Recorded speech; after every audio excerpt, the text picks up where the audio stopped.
이렇게 귀한 교회에 이렇게 말씀 전할 수 있는 기회를 주셔서 대단히 감사합니다. 사랑하고 존경하는 우리 임백규 목사님 함께 또 교제 나누면서 많은 것들을 배우고 있는데 오늘 함께 목사님이 섬기시는 교회에 와서 말씀을 전할 수 있어서 더 감사하고 기쁩니다.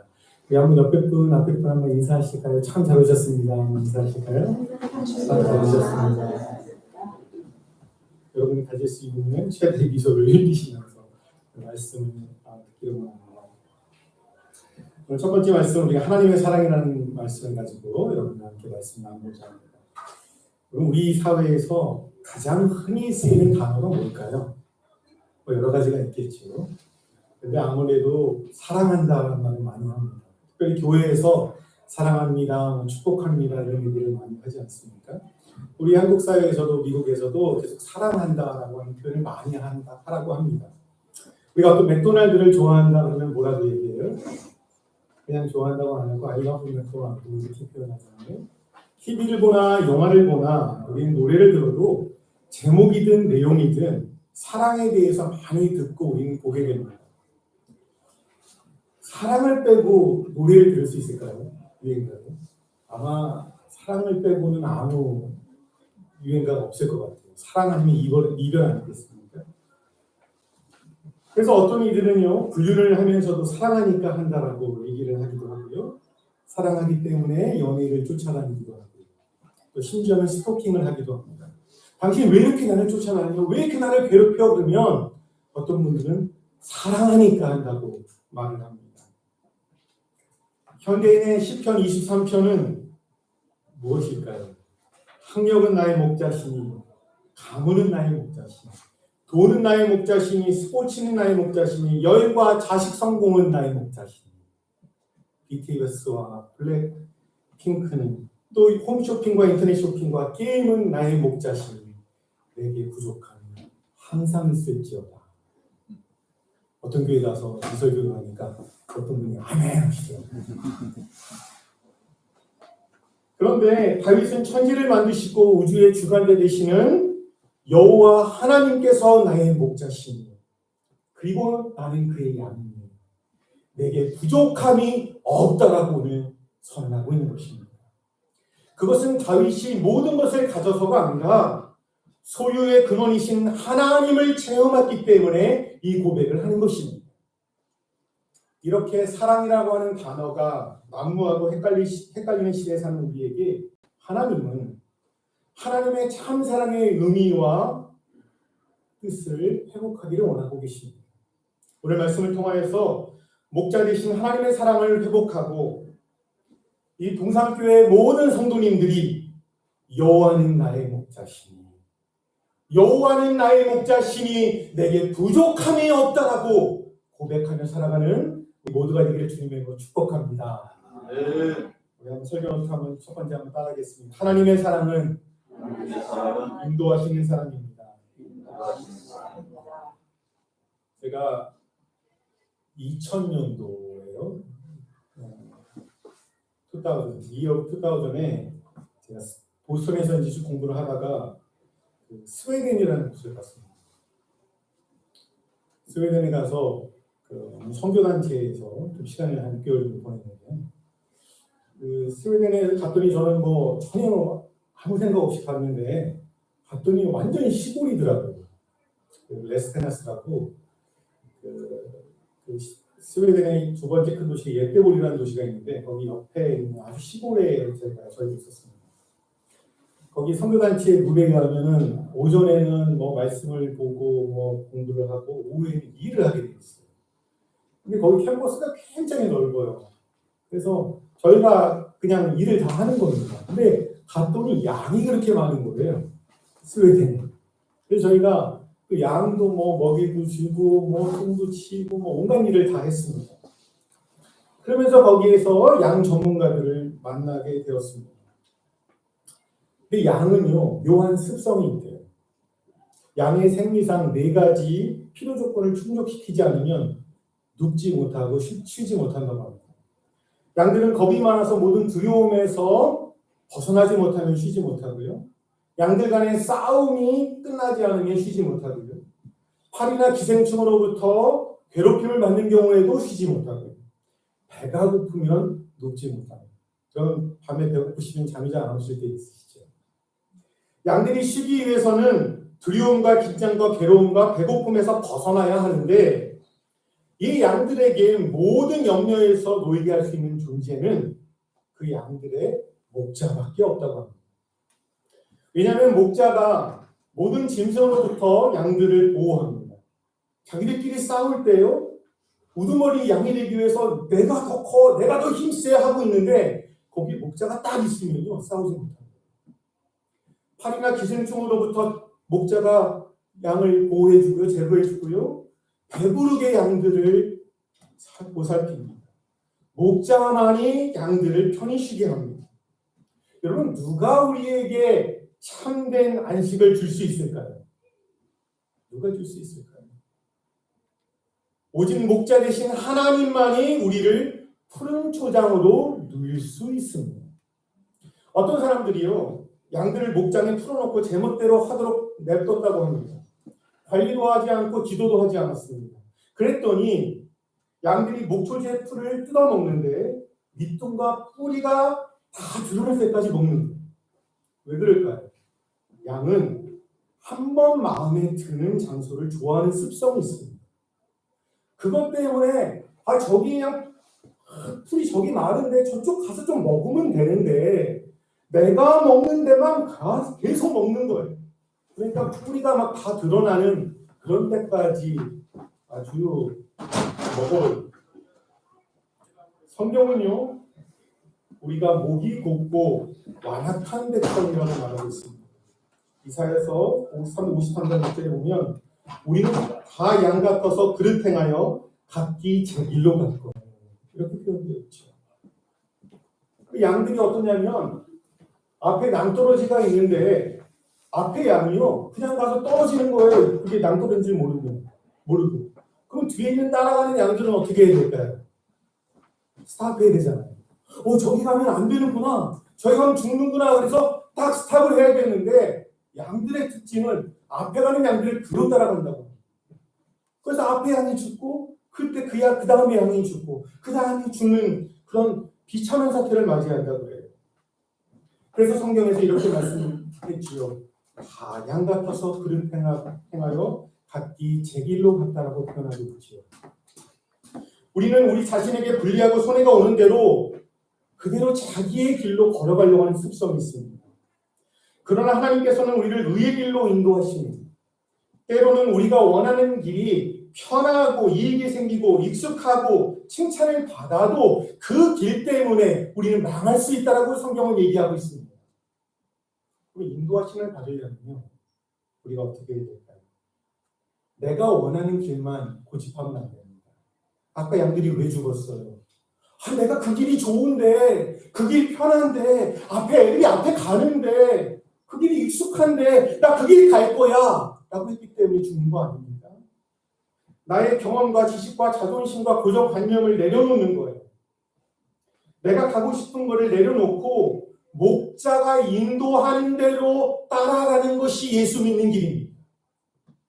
사도행전 19장에 보면요, 에베소에서 사도 바울이 하나님의 복음을 전했습니다. 하나님께서 바울의 손을 들여서 많은 기적을 행하셨죠. 그때 에베소에 있는 사람들이 예수님을 제대로 믿고 한 행동이 무엇인지 아세요? 19장 18절에 보면 신도가 된 많은 사람들이 와서 자기들이 한 일을 자백하고 공개했다라고 얘기하고 나와 있어요. 또 마술을 부리던 많은 사람이 그들의 책을 모아서 모든 사람 앞에서 불살랐다라고 나와 있습니다. 그런데 그 책값이 얼마인지 아세요? 그 책을 좀 불살랐더니 책값이 비싸면 얼마나 비싸겠어요? 우리 생각하잖아요. 미국 돈으로요 5 밀리언이에요. 미국 돈으로. 아까워. 그 좀 중고 시장에 좀 팔지. 이런 생각이 들잖아요. 하나님 앞에 회개하고 예수만 믿으면 되지 왜 그 비싼 책을 불태우는가? 라고 우리 마음 가운데 질문이 들어요. 그런데 우리의 신앙은요, 우리의 한 부분만 하나님의 인도함을 받는 인생이 아닙니다. 하나님, 이 부분은요, 하나님 인도하지 마세요. 하나님, 이 부분은요, 하나님 통치하지 마세요. 이 부분만은 개입하지 마세요. 이거는요, 우리 집 전통이라니까요. 우리 집 내력이라니까요. 내가 그렇게 배웠다니까요. 하나님, 미국에서 살려면요 그렇게 하면 안 돼요. 이거는 내가 내 스타일로 나갈게요. 그런 영역이 있습니다. 우리의 마음가짐에 그런 혹시 영역이 있으십니까? 내가 나이가 조금 먹었다고, 내가 좀 이제 살만해졌다고, 뭐 하나님이고 뭐고 이렇게 혹시 마음 먹는 경우가 있습니다. 우리의 삶 가운데 하나님께서 인도하시는 사랑이 우리 가운데 넘치기를 원합니다. 그럼 왜 그러냐? 오늘 성경 말씀을 보면 목자 되신 하나님을 위해서도 그렇고 우리를 위해서 그렇게 인도하신다고 말씀이 나와요. 내 마음대로 내 뜻대로 가다 보니까 우리가 죽을 수밖에 없잖아요. 하나님께서는 우리에게 사랑을 주시는데 인도하시는 사랑을 우리에게 허락하신다고 하는 것입니다. 두 번째 한번 따라해보겠습니다. 하나님의 사랑은 소생케 하시는 사랑입니다. 다시 한번 할까요? 하나님의 사랑은 소생케 하시는 사랑입니다. 여러분의 목소리 저보다 크셔야 됩니다. 제가 옛날에 웅변을 좀 오랫동안 해가지고 목소리가 큽니다. 목소리가 커서 웅변을 했고 웅변을 하다 보니 목소리가 더 커졌어요. 그래서 양 전문가에 가면 아까로 돌아갑니다.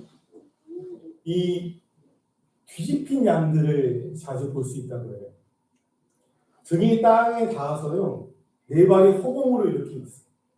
그래서 맴매하면서 살려달라고 막 소리치는 양들이 있습니다. 근데 그때 목자가 빨리 오지 않으면 그 양은 죽는다고 합니다. 왜냐하면 몸이 무겁고 살찐 긴 털을 가진 양이 우묵하게 파진 땅에 편안하게 눕는 것을 좋아하는 게 거기서 그 안으로 굴를 수 있다고 해요. 그렇게 되면 몸의 중심을 잃습니다. 그래서 네 발을 허우적거립니다. 나 좀 살려줘, 나 좀 살려줘 하는 거지요. 거기에 막 바둥거리는 동안에 양의 밑속에 가스가 찬다고 해요. 가스가 차올라서 혈액순환이 안 돼서 양이 죽는다고 합니다. 그러면 목자가 그때 딱 오지요. 뒤집힌 양에 와서 뭘 할 것 같아요? 뭘 할 것 같습니다? 뒤집힌 양을 바로 세우는 거 하지 않겠어요? 저 같으면, 제가 목자 같으면 청문회를 열 것 같아요. 양들한테. 야, 양들아, 내가 그쪽으로 좀 가지 말라고 그랬잖아. 거기 가면 그렇게 된다 그랬잖아. 너 왜 그렇게 글로 갔니? 막 혼내면서 막 뭐라고 할 것 같은데 목자들은 뒤집혀 있는 양들을 향해서 뭐라고 하기 전에 먼저 양들을 살려야 되니까 양들을 일으킨다고 합니다. 오늘 말씀은 목자인 이 다윗이 자기가 어떻게 양들을 돌봤는가를 생각하면서 지금 이 시를 쓰고 있지 않습니까? 시가? 우리의 삶 가운데 어떤 이유에서든 영적으로 넘어진 부분이 있으십니다. 여러분 여기 사무소에는 이민 오신 지 다 오래되셨죠. 저도 미국은 이제 한 95년도에 미국에 유학을 와서 시작했는데 미국에 오래 살다 보니까 이런저런 일들이 많잖아요. 그렇죠? 특별히 영적으로 우리 가운데 넘어져 있는 부분이 있을 겁니다. 혹시 감정적으로 넘어져 있는 분들 있으세요? 오랫동안 한 교회에서 한 지역에서 있다 보니까 아무게 하면은 그 친구 말이야 30년 전에 말이야 뭐 있었던 일이 생각나시죠? 그 사람 말에 그 가족 어쩌고 저쩌고 딱 스토리가 딱 나오실지도 몰라요. 어쩌면 나이가 들어가면서 우리가 살아가면서 육적으로 또 연약해져 있는 분들이 있을 것입니다. 혹은 관계에서 어려움이 있는 분들도 있어요. 자녀와의 관계에서 어려움이 있을 수도 있고요. 형제 간의 관계에서 어려움이 있을 수 있고 또 교우들과의 관계에서 어려움이 있을 수 있습니다. 그때 우리에게 무엇이 필요하냐면 목자 되신 하나님의 손이 필요합니다. 우리가 어떤 일에 실패하셨습니까? 목자 되신 하나님은 우리의 삶이 소생되기를 원하시고 우리에게 손길을 내밀어 주세요. 여러분, 겸손한 사람은 인정하는 사람이에요. 그죠? 내가 할 수 없는데 할 수 있는 척, 모르는데 아는 척 하면 배우지도 못하고 일어나지도 못해요. 그런데 우리가 하나님 앞에서요, 고백하는 거예요. 하나님, 내가 이렇게 두 손으로 지금 두 발을 다 들고 지금 넘어져 있습니다.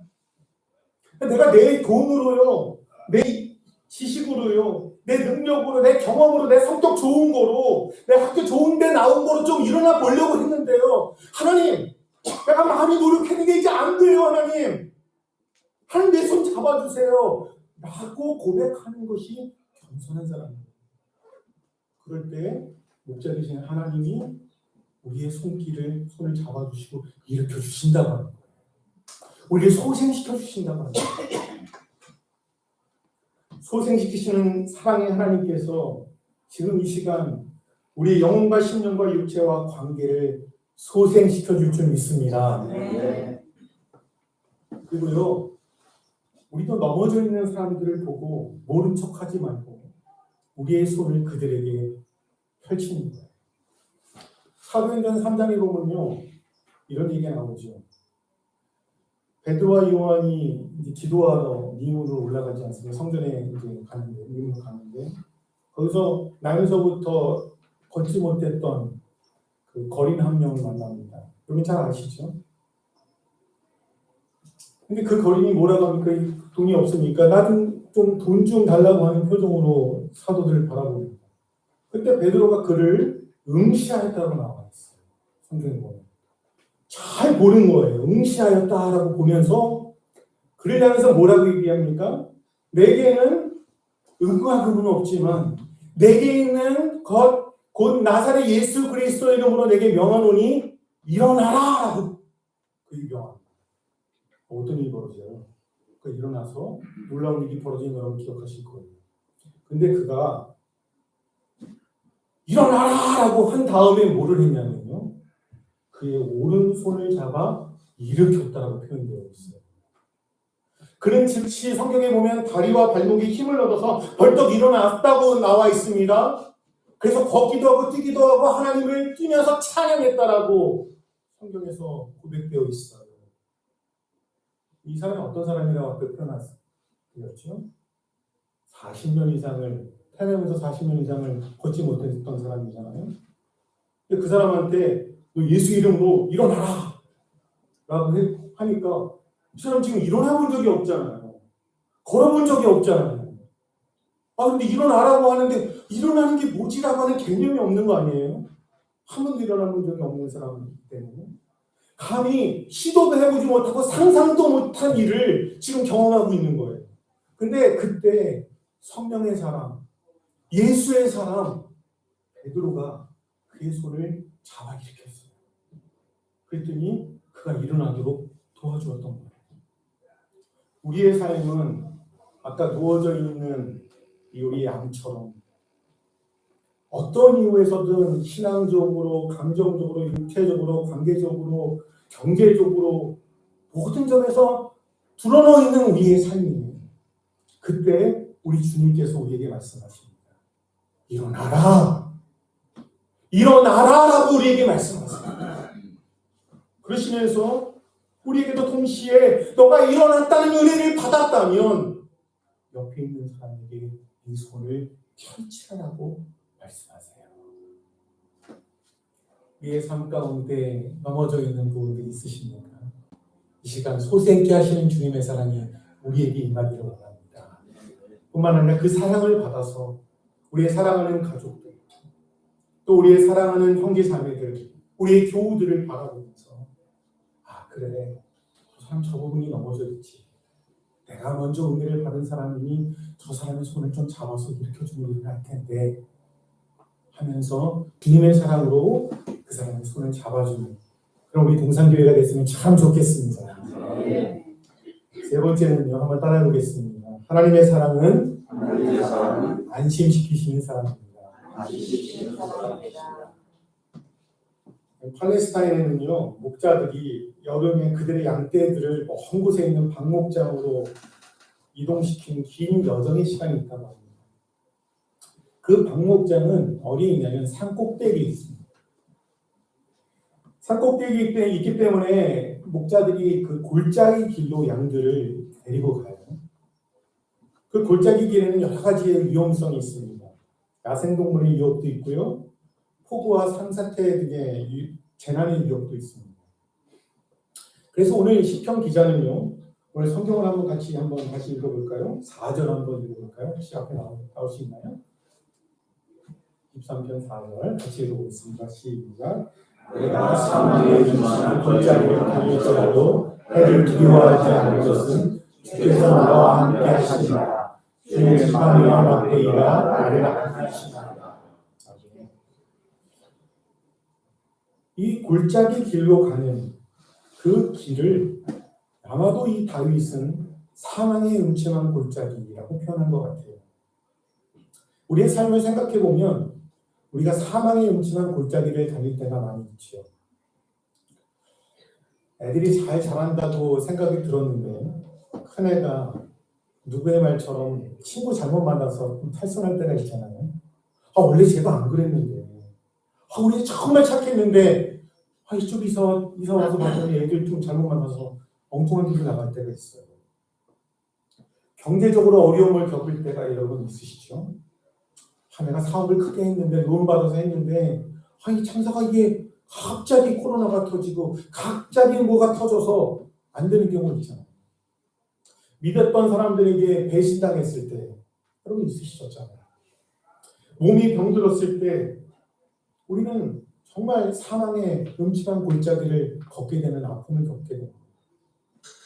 학교에 졸업이 다가오는데 취직이 안 되는 경우, 이거 어떻게 하면 좋을까라고 고민할 때가 많이 있습니다.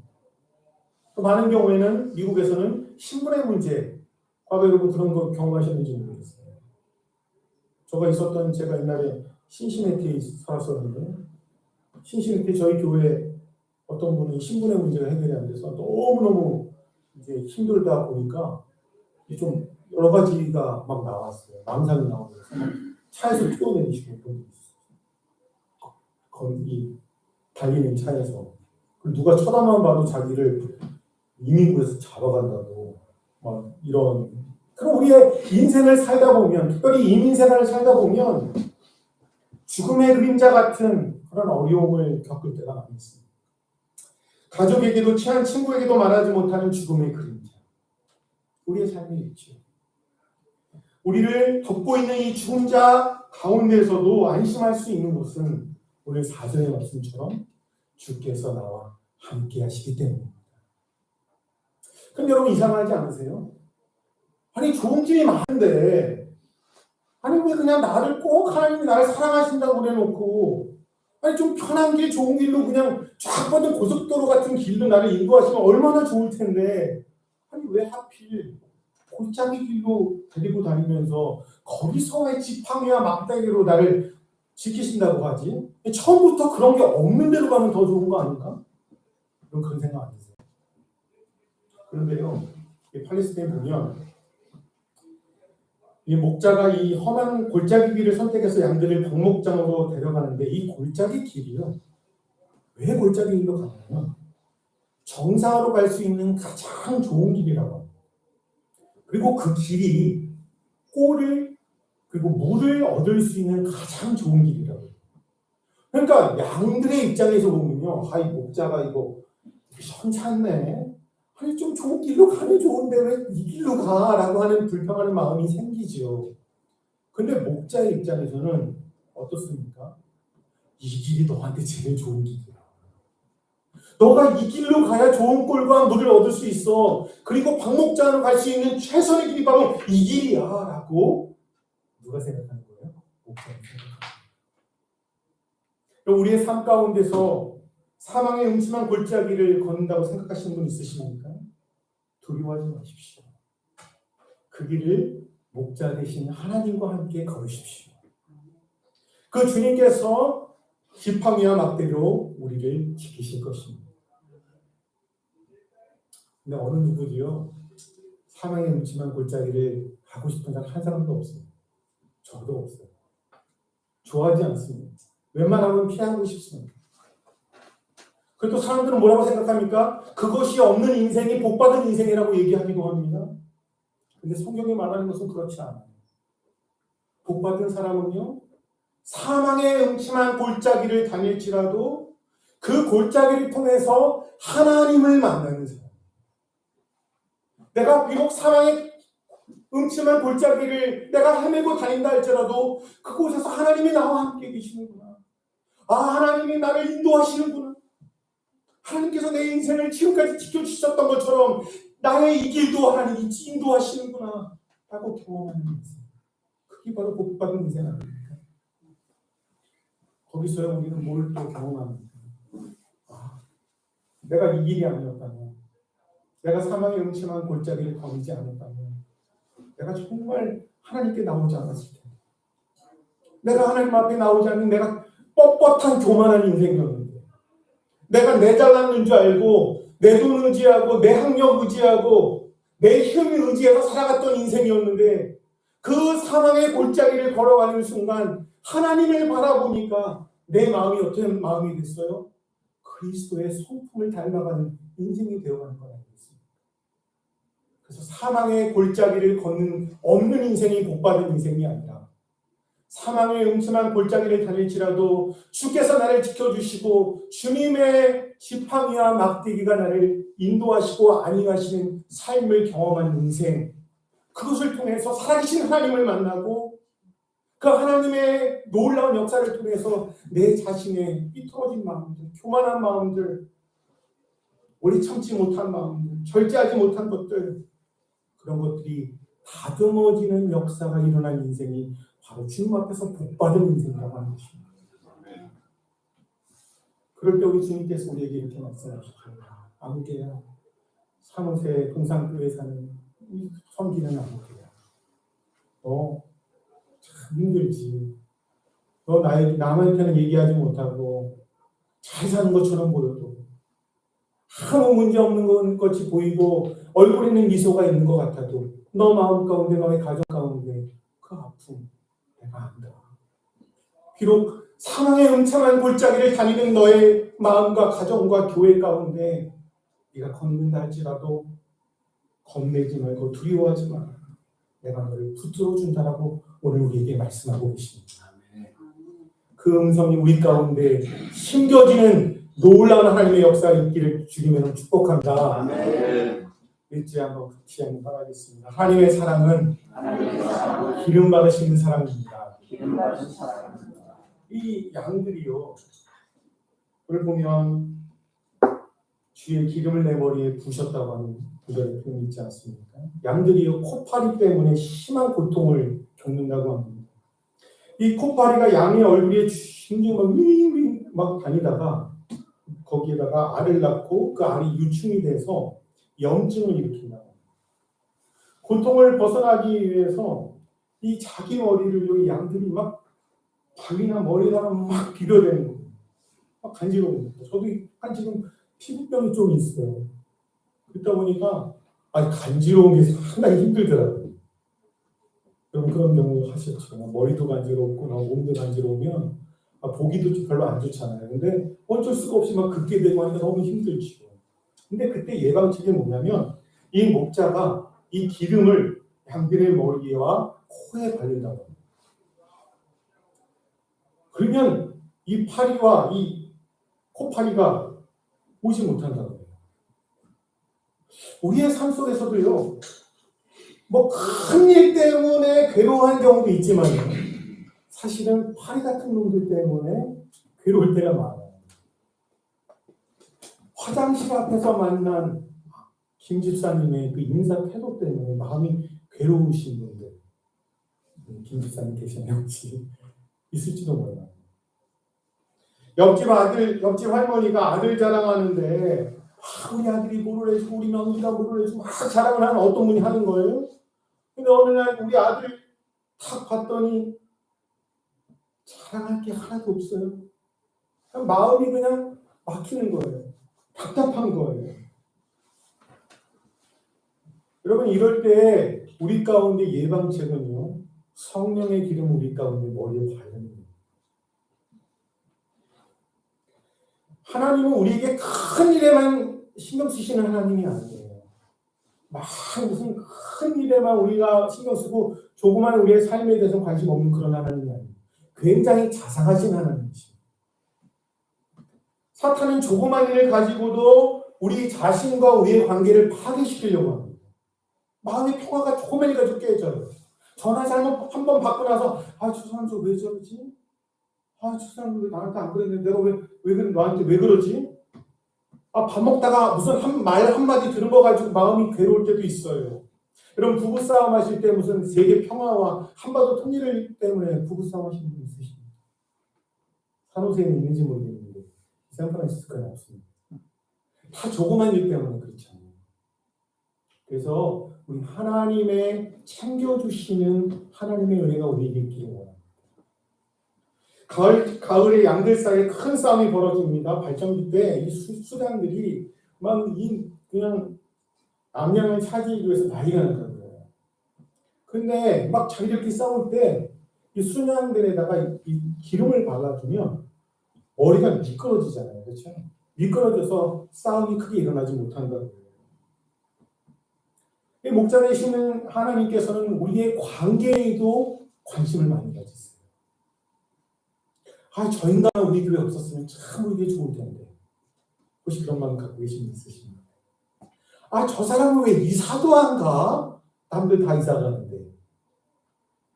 우리 직장에 이런 사람만 없으면 참 좋을 텐데라고 하는 그런 마음이 있으실지 몰라요. 그런데요, 그럴 때 하나님께서 우리에게 말씀하세요. 이게 너희 머리 가운데 기름을 발라라 라고 말씀합니다. 한번 성경 한번 같이 또 읽어볼까요? 6절 한번 같이 읽어보겠습니다. 6절 시작. 내 평생의 선하심과 인자하심이 만지지 나를 따르니 내가 여호와의 뜻에 영원히 살리로다. 이 선하심과 인자하심이라는 게요, 굉장히 우리에게 다가옵니다. 이런 많은 경우에요, 우리의 사랑은 어떤 사랑이에요? 조건적인 사랑이에요. 그렇죠? 근데 선하심과 인자하심은 변하지 않는 사랑을 의미합니다. 제가 옛날에 한국의 다일 공동체라고 혹시 들어보셨는지 모르겠는데 최일도 목사님이라는 분이 있어요. 제가 그분 강의를 들었었는데요. 거기에 이제 밥퍼라고 해갖고 청량리의 어려운 분들한테 밥을 퍼주셨던 그 사역을 했잖아요. 그러니까 이게 매스컴을 타니까 많은 사람들이 막 자원봉사를 한다는 거예요. 그러니까 어느 날 이제 어느 여전도에 남전도에서 이제 계획표 딱 있는데 그 밥을 풀려면 50명 정도의 분 자원봉사가 필요한데 어느 날은 저 강남에 있는 큰 교회 여전도에서 봉사하기로 한 날이에요.